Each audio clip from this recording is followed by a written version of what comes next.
is going. But by way of background, I came out of the games business, well, media business, movies originally, digital media after that. But what got me into this space was gaming. If you've ever played things like World of Warcraft or Second Life, I made a market starting back in 1999 all the way through up and until recently for the in-game assets. You know, the gold in World of Warcraft, the Linden dollars in Second Life. And this is back when people were like, why would I ever want to buy digital gold? Why would someone do that? And I'd be like, well, do you play golf? And they'd be like, yeah. I go, well, do you like to play golf with good golf clubs? You know, you want to play on a good course? I go, just because something is intangible doesn't make it any less valuable. If that's how you choose to spend your discretionary time, and this became a very big business. We ended up building a supply chain of about 400,000 people in China that were playing games professionally to mine digital currency that we would sell all over the world. We were PayPal's largest merchant for years. We were Google's largest advertiser for a little while. We helped launch Alipay. So got very deep into the cross-border sort of payments, got very deep into mining when it was much more complicated before it was automated. It actually required physical labor at one point. But this industry is actually what drove a lot of the user adoption in crypto, something that's in. But about 3 months ago, I said, no, crypto winter is over, spring has come early, I see groundhogs everywhere. And the data point that is worth noting is that an association by the name of Cambridge Associates, which is what all the major institutions, the endowments, the pensions, the big insurance companies, this is who they look to determine their asset allocation. And about 3 months ago, they said that every major institution in the world, not just Harvard and Yale and MIT, should have 30 basis points of their assets allocated to this industry, which should drive about $300 billion of investment into the sector, though it'll take years to happen. But this is the thing that's triggering it more than anything else. And other things, just to put sort of numbers into perspective. You know, sometimes we're like, oh, have we missed the opportunity? Just to show us where we are. In the internet bubble of 1999, the tech stocks got to 6.7 trillion. And that was an entirely Western phenomenon. And that number is not inflation adjusted. It's not taking into consideration any of the quantitative easing and other things that have occurred. I could make a compelling argument that that number should have been 50 to 100 trillion. So when we look at our industry at $200 billion today, we haven't even seen the beginning of the first big bubble. These are all just sort of like the pre-quakes. We haven't even seen, the big game. It's all preseason right now. I heard John Matonis mention IEOs, and yes, the ICOs are back, but they're called IEOs, and this is a very good thing. The exchanges are essentially operating as underwriters. In this first wave of ICOs, and I had the pleasure of being one of the founding board members or founders of Mastercoin, where we invented the ICO back in the summer of 2013, they were a little out of hand, and it was where the issuer was essentially marketing directly to the contributor in that token sale. The IEO is where the exchange is jumping into the middle and acting as an underwriter and essentially filtering the projects, limiting the number of projects that are happening, and they're, in terms of the size of the offering, limiting the scale of those offerings. So I think this is a much more rational thing. It's allowing innovators to be able to access capital markets to get the resources they need, but in a much more sane fashion. So I think this is a great thing. You've heard about security tokens. These are going to be massive. It's going to still take a while for this to take off, but I'm a huge fan of security tokens. I think we're going to see all the private equity markets, venture markets, hedge fund markets, real estate markets, energy markets, bond markets, all of this stuff will be tokenized. So between these two asset classes, I think we're looking at a quadrillion-dollar market. We're looking at the largest market the world has ever seen. So if you're questioning whether or not you're in the right space at the right time, absolutely. If anything, we're still too early. We're essentially where the internet was in 1995 or 1996. We just now have the bridges, the roads, and the tunnels to start to do the big things. But it's still early. It took till 1999 really for that to take off. And in terms of real traction, it took until the 2000s. Things are moving a little faster. Banks, I think this is worth noting. So in the year 2007, 2008, when we had the global financial crisis, we talked about the banks becoming too big to fail. This is a data point that's lost on most people, and that is that no new banks have been created since then. Essentially no new banks. And so the big have gotten even bigger. And this is a huge, huge risk factor. But that's some of the work that we're doing here, right? We have these non-custodial wallets or non-custodial blockchain-based banks that are coming in to hopefully stabilize and distribute this infrastructure. And then you also have new sort of 2.0 banks that are lightweight, mobile in nature, one of which just announced a new Puerto Rican bank, the Medici Bank, with Prince Lorenzo de Medici. As I like to say, the Medici started the first bank, and the Medici family is back to start the last bank. Anyway, the internet is broken. The internet as we know it is going to completely go away. When the internet was first being architected, it was well, we knew the cryptography that was needed to secure it, but we didn't have the computer processing power at the time, and the powers that be didn't want it secure. And this is becoming a major, major problem now that we have state-sponsored hacking. The internet needs to be upgraded. The blockchain is essentially going to be the security layer as part of that new stack, which probably also includes things like 5G, et cetera. But the entire internet as we know it is likely to be rebuilt. Again, the opportunity here continues to be massive. Spring is here. Spring is here. And so let's talk a little bit about the future and what to expect in the remainder of 2019. We have scalability. The Generation 3 blockchains are here that deliver scale, where you can have very large user bases. They're now very fast, low latency, and some of them have no friction. EOS is not the only one, but this is one of the ones that I'm pointing out. I believe another major trend that you're going to see over the course of the year here is own your own data. We have our DNA, but we also have our digital DNA. And our digital DNA is all over the place. That digital DNA is, you don't even know where it is. You don't even know who's collecting it, when they're collecting it. They're collecting it in your bedroom, they're collecting it in your most private places, listening to your conversations and selling that data without your consent. We're moving into a world where our consent will be necessary, where we are taking back the ownership of our data, and that doesn't mean that we're not going to still be advertised to and all the things, but it's going to be done in a consensual manner. I think most of us believe that consent is important in this world.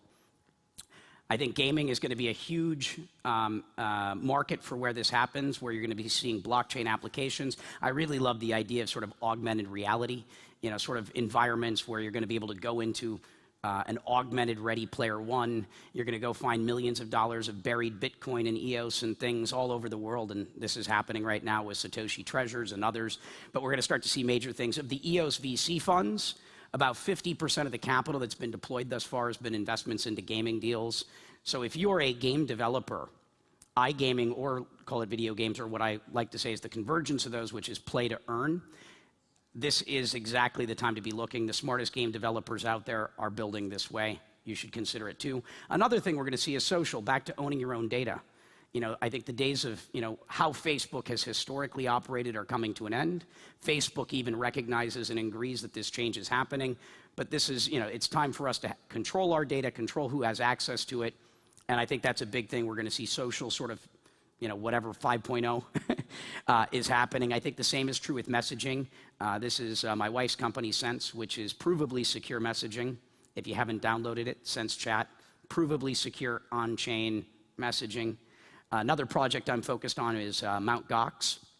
I was very involved in acquiring Mt. Gox before its collapse, and post-collapse I got very involved in trying to clean up the mess. That's a big part of what I do. And it's now been in bankruptcy for 5 years. Gox Rising is an effort to create a new exchange under the same brand, but also to make sure the victims are taken care of. The Mt. Gox story is not over. This is our industry's Lehman Brothers. It is our story's Bear Stearns. And we have the ability to write the ending of this story, and we can make it a happy ending. And so we're focused on this. This is something we haven't really been showing, but a project I've been working on for 2 years, and I'll introduce it to you with some cool video.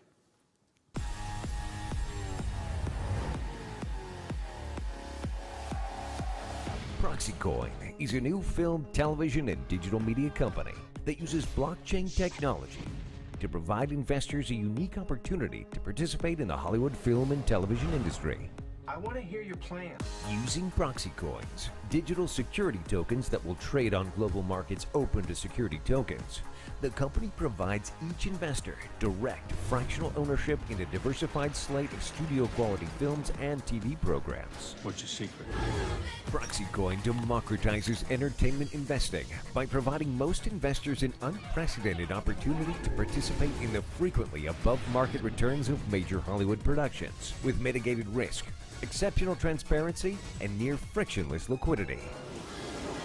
No one has ever done anything like this. To do this, we've assembled a team of respected financiers, blockchain experts, technology and AI scientists, along with some of Hollywood's most innovative and disruptive entrepreneurs and executives. With a combined 100 years of experience, together they have financed, produced, or distributed more than 400 films and some of the most successful programs in television history. Our principals have taken a forward-thinking approach in pioneering some of Hollywood's most groundbreaking finance deals, like establishing new channels between Wall Street financiers and Hollywood studios. Over the last 15 years, ProxyCoin's principals pioneered sophisticated slate and co-financing models that provided over $25 billion of capital to major studios such as Warner Brothers, Universal, and Sony. And we're also responsible for creating a new revenue window through a first-of-its-kind deal with Netflix. Game over. Our principals were also integral in structuring the financing arrangements that led to Marvel becoming a studio, allowing them to make their own films such as Iron Man, The Incredible Hulk, Thor, and Captain America. I could do this all day. But finance doesn't exist in a vacuum. ProxyCoin's principals have a history of success in selecting projects using both quantitative and qualitative factors. ProxyCoin will produce 8 to 10 films and 2 to 4 television series per year. Short on time, so I'm going to just skip through the end of that. But the idea is security tokens. Where is that market going to come from? I think it's going to come from intellectual property, specifically entertainment. And the idea is that we can take movies while they're in pre-production public with a Reg A offering, and so fans can participate in the ownership, gamification, all sorts of interesting ways that we can change the entertainment industry and turn it into a meritocracy, where we, the people, get to decide what content gets made, including things that are outside of the traditional studio sort of tentpole model. Another thing that's worth noting in the future, June 1st, June is coming. You'll see some pretty amazing announcements out of EOS, so stay tuned. As I said, summer is here. One of the theories, but something that you might find interesting, and you can look this up later, this is Pokemon. The character on the left there is Don, in the center is Satoshi. Most people don't know the character names, and obviously his teacher was Brock. And Nakamoto is a Japanese philosopher you may want to learn about. I like to talk about this, which is that a new definition of a billionaire is not someone with $1 billion, but someone that's positively impacting the lives of 1 billion people. I believe that we have an opportunity to change the game. And for each and every one of us, you should ask yourself, what are the things that motivate you? How do you measure success in your life? Do you measure success by, the job that you have, the money that you're making? I measure my success in life by the positive impact I'm having, and that's how I prioritize my life. And we all have the ability to decide how we're going to measure our success in this sort of nonlinear game. And the idea is to go from a world of compounding interest to compounding impact. And save the bees, there's some honeycomb in there. We are in Malta, so let's talk about knights real briefly. What are the codes of conduct of knights? Integrity, service-oriented sort of mindsets. But integrity. We are in Malta. This is an 8-foot bronze sculpture of Hercules, and you can look up what the pillars and the US dollar mean and things like that later. But the sculptor that makes this makes the largest bronze sculptures in the world, and the first one he did was of Hercules breaking the 2 pillars of the world. This one is Hercules pulling the pillars together, and it's called the union of the world. We have the opportunity to create these win-win scenarios where the old and the new can win together. The incumbent systems, governments, Fortune 2000s. In an ideal world, this is an evolution where we all evolve together. We're not here to break the system. We are here to unite the system and evolve together. I'm obviously doing lots of stuff in Puerto Rico. If ever you want to spend time with me, this is the place to go. Everything is possible. We can make the world a better place. And I will close out with some Stephen Hawking. When we see the Earth from space, we see ourselves as a whole. We see the unity, and not the divisions. One planet. One human race. We are not the same, but we are one. We are here together, and we need to live together, with tolerance and respect. Our only boundaries are the way we see ourselves. The only borders, the way we see each other. We must become global citizens.